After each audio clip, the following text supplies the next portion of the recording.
Today's shooters have quite an array of projectiles from which to choose, and while having all of these choices might seem confusing at first, actually it's pretty simple once you understand a few of the basic concepts.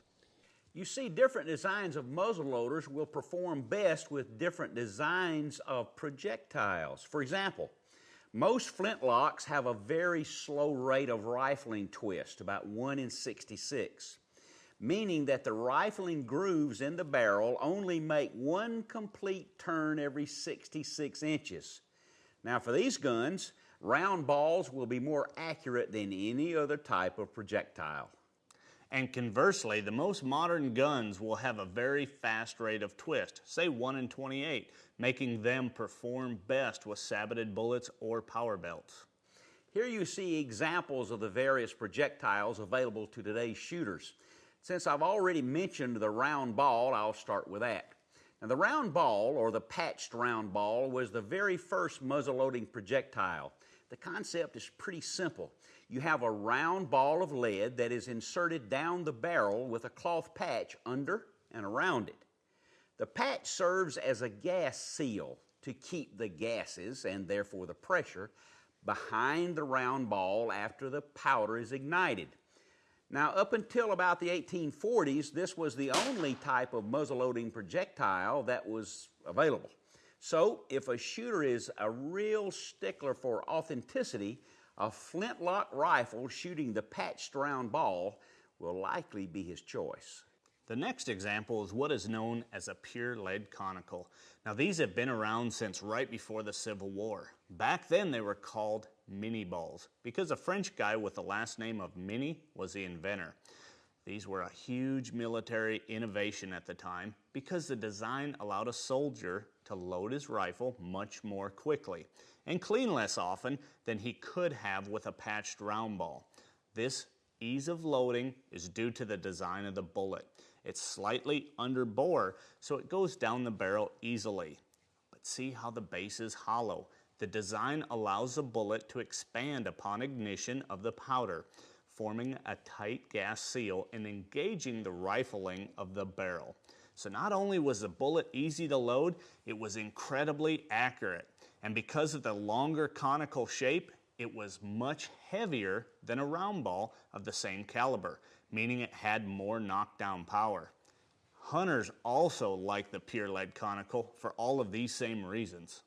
And then came the next great innovation in projectiles, and that would be the saboted bullet.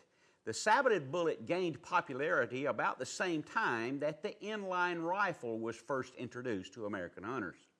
The word sabot also has a French heritage. The sabot, or sabot, means shoe in French. And this little plastic shoe, or sabot, goes around the lead bullet and serves the purpose of forming a perfect gas seal.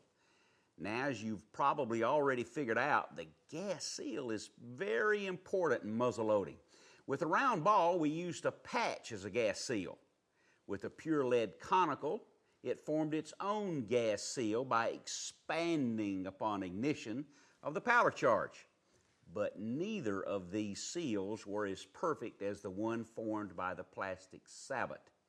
And here's the important part. The more perfect the gas seal, the more consistent the pressures, and the more consistent the pressures, the more accurate the projectile. So, as you might guess, the saboted bullet was a big hit with muzzleloader shooters. However, it did have a couple of drawbacks. First, because the plastic sabot must go around the bullet, the diameter of the bullet had to be smaller to compensate, meaning that, for example, in a 50 caliber gun, you're actually shooting a 45 caliber bullet. Second, because the plastic melts as it goes down the barrel, between shot cleaning is necessary or the gun becomes very difficult to reload. So now that you've had your little history lesson, we arrive at the most recent muzzleloading projectile innovation, the power belt bullet. O'Neill and I have had experience of hunting with these power belt bullets all over the world as we started shooting them as soon as they hit the market back in 2000.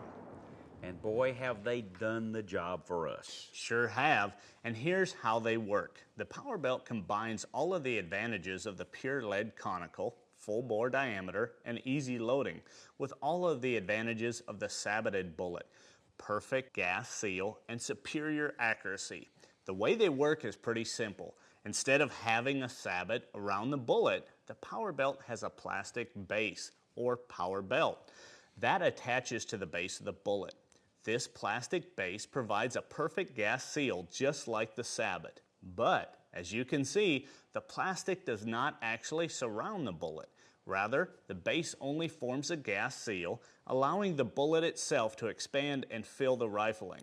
So no plastic residue is left behind after your shot. That means you can reload 7 to maybe 10 times without cleaning your barrel. And because you have no plastic wall around your bullet, you can shoot full caliber bullets rather than undersized bullets, giving the maximum knockdown power you want.